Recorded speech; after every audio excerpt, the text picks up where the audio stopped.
Chelsea against BATE Borisov in the third round of the Europa League group stages. Chelsea are obviously the clear favourites, but can the Blues finally get a convincing rather than a nervy win in that competition? Marcos Alonso signs a 5-year deal with Chelsea as Eden Hazard is ruled out of tomorrow's game and is also a doubt for Sunday with a back problem following the Manchester United game.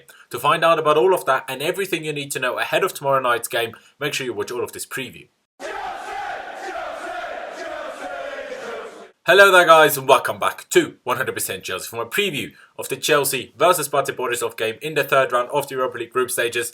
And as always, it's not really a game that any of us particularly look forward to because we're just annoyed by these Thursday night games against these oppositions that we don't really care about, that we don't know that much about. And that we struggle against more than we should, and that's what makes it even more annoying. Like, if we smack them 5-0 every week, it wouldn't be so bad. But if we just about scrape a win by 1-0, even though they aren't like close wins and just about wins, but still a lot closer than they should be, they make them kind of hard work, if you will. But yeah, obviously this is the preview. There will be a review, there will be fan cams, there will be a vlog, there will be all sorts of content coming out surrounding the game. So if you don't want to miss out on any of that, do make sure you subscribe to 100% Chelsea if you haven't already. And also don't forget to hit the notification bell button and choose to be notified about all uploads so you don't miss any of our future videos either, because obviously reviews, previews, fan cams, all sorts of content comes out every week, surrounding every single game basically. And also, let's see whether we can hit 500 or more likes in this video. That'd be massively appreciated. So make sure you smash the like button down below. That'd be absolutely class. But now getting into the preview and starting it off by speaking about our opposition, BATE Borisov. Now the BATE bit actually stands for Borisov, Automobile and Tractor Electronics. And obviously BATE Borisov is a club from Belarus where the league does consist of 16 teams. BATE there are the most successful club with 14 titles overall. And quite staggeringly, to be fair, 12 titles in a row in the last 12 years. Now, as is the case in quite a few northern countries, the Belarusian league campaign runs from March or April until December, obviously mostly for climate reasons. And at this moment in time, 24 of 30 games have been played, as Borisov are basically on the verge of winning the 13th consecutive title, as they are 9 points clear of second, winning 19, drawing 3 and losing 2. Just 2 out of the 24 games so far. For the Champions League group stages, they've qualified 5 times, and this is the 3rd time qualifying for the Europa League group stages. And to get to the group stages this time round, they went past HJK from Finland. I don't know anything about them, but they're a club from Finland anyway. And Karabakh, obviously the team from Azerbaijan who we faced last year in the Champions League, before then losing to PSV Eindhoven in the tie to get into the Champions League. But obviously in that tie, if you lose, you then enter the Europa League instead.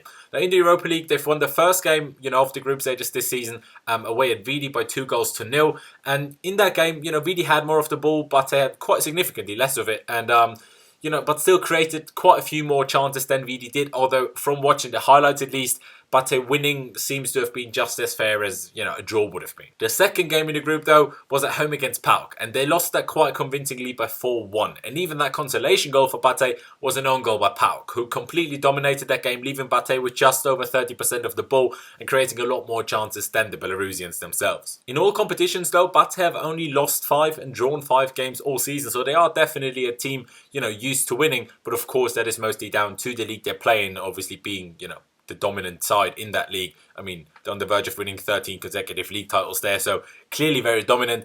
But obviously, the fact that they lost both ties against both legs in their tie against PSV and kind of getting slapped by PAOK 2 weeks ago, or 3 weeks ago, whenever it was, shows that they're everything but unbeatable for us. Now, usually they seem to line up in a similar formation to ourselves in the 4-3-3. Whether they will do that against us, we'll have to wait and see. They did it against Vidi and against PAOK, but obviously maybe it will change against us because obviously Chelsea as a team is obviously a different level to the teams they usually face, and maybe they'll go 5 at the back or something. But usually, obviously, they go with a 4-3-3, like I said. And to be fair, one of their goals against Vidi, followed a very nice passing moves to there. They're clearly not incapable of playing football, even if we sometimes look at the Europa League kind of, as we look down on it a lot, let's be honest now, to get there, you still have to be a decent team of football, and they're still, good footballers, basically. So, they can still play football, but I'd be lying if I said, I knew much more than that about them. Like, I've never met anyone that watches the Belarusian league, and I'm friends with someone from Belarus even. But they do have one player that most of you will have heard of probably, and that is former Arsenal and Barcelona man Alexander Hleb. But he is 37 years of age these days and, isn't a regular starter either.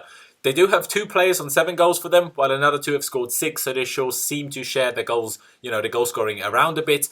And obviously it isn't one standout player that scores all of them, which Arguably, it makes it more difficult because you can't just mark obviously that one main man and then you're fine. That's not how it works because they do share their goals around. But of course, we're still the favourites. But even saying that, especially judging from our game against VD, there is a good chance tomorrow's game against BATE will be difficult as well. Of course, we are the favourites, like I just said, and should win. But let's not take any opposition lightly. I mean, BATE beat VD and we kind of struggled against VD good. But yes, we won, but we still struggled. So, nothing is to say that tomorrow will be easy. But that really being it about BATE Borisov getting into Mauricio Sarri's pre-match press conference and starting it off with Sarri said that last game against VD was not easy, like I just said myself as well. So we must prepare our minds for another difficult game tomorrow.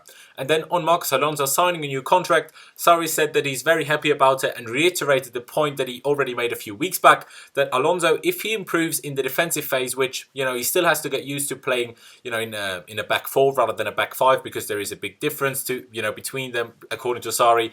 But if he does improve on that, Sarri thinks that Espana can be basically the best left back in Europe. Like I said, the last time Sarri said that, I'm really not sure Alonso can be that, but I'd happily be proven wrong. And generally, I'm happy with Alonso signing a new deal. I know a lot of people aren't, and they slate him for whatever reasons. And I'm not necessarily saying I don't necessarily believe he can be the best left back in Europe. If he can, like I said, great. But just because he's here doesn't mean we can't sign someone else if it turns out Sarri wants someone better, different. But still, Alonso is definitely a good enough player to be a very good backup at Chelsea. And so far this season, even though there have obviously been kind of lapses in performances of concentration, if you will, he's doing well. Like, he's having a good season, so I think people are being very harsh on him. So I'm happy that he signed a new deal. And obviously, even if someone wants to sign him from us, the longer, his deal is still running for, the more money we would get out of it, if we ever do want to cash in on him, basically, in the next few years. Alonso himself was the player that spoke to the press after Sarri and spoke about the rather drastic change of Sarri's way of defending by looking at the ball rather than, looking at your opponent and marking opponents. And, Alonso himself said that it's quite a bit different, but obviously the whole team is starting to get used to it more and more. On Hazard's fitness situation, Sarri confirmed the report over the last few days that Hazard did suffer a back problem from the game against Manchester United, and he did say that he is out of tomorrow's game, but let's be honest, Hazard wouldn't have featured tomorrow anyway, and we are trying to get him fit for the game on Sunday, but Sarri said that it's not very easy at the moment. Other than that, Ethan Ampadu is the only absentee still out with that injury he suffered on international duty last week, that knee injury. Following that, Sarri did confirm that Jorginho will be rested tomorrow, and the boss stated that tomorrow's match isn't the issue because we've had plenty of time between the game against United on Saturday and tomorrow, but the game next Sunday is the issue with the players that play tomorrow because it takes place only around 65 hours later. So he did say that we will make something like 5 or 6 changes. I personally would hope for more, but it's seemingly not going to happen. And then lastly, asked whether any young players might play, Sarri said that Christensen will be on the pitch. Loftus-Cheek, he said maybe, and for Hudson-Odoi, he said he doesn't know, which again sounds to me like he won't play. He might, hopefully, will make the bench, and then depending on the result, if we're quite comfortably in the lead, maybe Hudson-Odoi will get some minutes, but if not, probably not again, as it has been for all of this season already, basically. But that's it about the press conference, and now talking about Chelsea and talking about the lineup that I think we'll go with or should go with, and maybe also the lineup that I think Sarri will pick. Now, as always for these midweek games, at this stage of the season, it's difficult to predict the lineup, almost impossible. I mean, Sarri did speak about 5 or 6 changes, but let's see. I mean, Kepa, started both of the Europa League games so far, so I expect him to do the same tomorrow. But talking about the back four is really tricky, because against VD, we changed the whole back four and went with Zappacosta, Emerson, Cahill and Christensen. But we didn't change that much around against PAOK. So, will we do the same again? I'm not so sure, but it wouldn't surprise me. I mean, it could just as much be 1 or 2 of the usual starters to stay in there. I mean, I find it absolutely impossible to tell who of them 4 it could be. Like, it could be any of the 4 of Aspi, Alonso, Rudiger and Luiz. Any of the 4, or any 2 of the 4 could stay in there, or we just change the whole thing around like we did against Vidi. Impossible to tell in my opinion. Then coming to the midfield, Sarri, like I said, confirmed that Jorginho will be rested, so Fabregas will start instead of him, that's for sure. And then I truly hope that Loftus-Cheek will start again, and this time hopefully playing the full 90 minutes as well, unlike against Vidi where he was one of the first ones to be subbed off. Sarri only said maybe for Loftus-Cheek, so I truly hope that he will start. But then it's a question of who starts next to him. Of course, against Vidi it was Kovacic, but both Kovacic and Ross Barkley suffered minor injuries during the international break, but were fit in time to feature against Manchester United. Obviously, Kovacic started and Barkley came on during the game and obviously scored the late equaliser. But thinking about that logically, I'd say it would be smart to rest them both tomorrow and let them fully get over their knocks and basically just start Kante, next to Ruben Loftus-Cheek, who's basically then our only remaining midfielder, as Drinkwater isn't part of the 25-man Europa League squad. I mean, Kante only played one of France's international games last week. He only featured against Germany, played the full game there, but he didn't feature at all against Iceland in their friendly draw. So, Kante starting should be fine in all honesty. And then obviously you bring on maybe Kovacic or Barkley or whoever. And hopefully, like I said, leave Loftus-Cheek to play the whole 90 minutes. And then up front, as you will probably know, I really, really, really want Callum Hudson-Odoi to start. But I'm pretty sure he won't. I mean, with Hazard being a doubt for Sunday, I think Sarri might not even start both Pedro and Willian tomorrow and rather bring one on for the other to have both of them kind of fresh for Burnley on Sunday, if just in case Hazard doesn't get fit in time. So I reckon it will be Pedro and Victor Moses that start the game tomorrow, although every time I think Pedro will start, Sarri picks Willian instead of him, so who knows, because Willian has started the last, 7 or 8 games or whatever it is, in a row for Chelsea, so maybe he'll just do the same thing again tomorrow. We'll just have to wait and see. Like I said, I would love Hudson-Odoi to start, but I don't think so. And up front, the striker, I think Sarri will start Olivier Giroud at Burnley on Sunday, and therefore I think he will go with Alvaro Morata again tomorrow. But with all of that said, there's no point running through what I think Sarri will field, because I simply can't decide on which 11 is, he's most likely to field, basically. But my preferred 11 would be this. Kepa Arrizabalaga in goal, a back four of Zappa Costa and Emerson Palmieri as the 2 fullbacks, Gary Cahill and Andreas Christensen as the 2 centre-backs, then a midfield 3 in obviously our 4-3-3 formation of Cesc Fabregas in that deep line playmaker role instead of Jorginho, and then like I said, N'Golo Kanté and Ruben Loftus-Cheek, and then the front 3, like I said, this is just what I would like to see. So I'd start Callum Hudson-Odoi on the left, Pedro on the right, and Alvaro Morata up front. But I'm pretty sure, let's say I know that Sarri won't go with that, but I would. Otherwise, it's basically the same as ever. There's not that much to say about what I think we should do, what I think we should be careful of, basically. It's the same as ever. Keep the ball, press them well, don't make silly mistakes, dominate the game, create chances, and take those chances, and then we win. I mean, obviously, these things are quite obvious. Don't make silly mistakes, because without them, we are very unlikely to concede goals.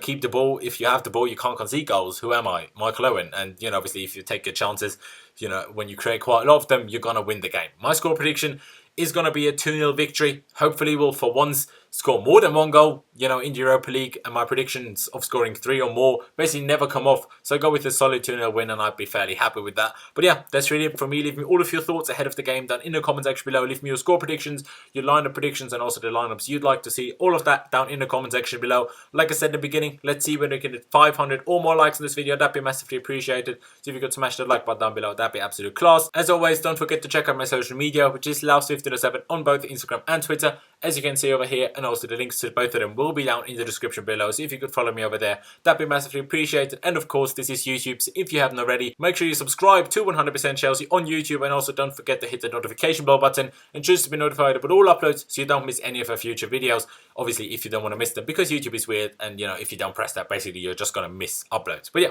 thank you guys for watching. Up the Chelsea, and I'll see you next time.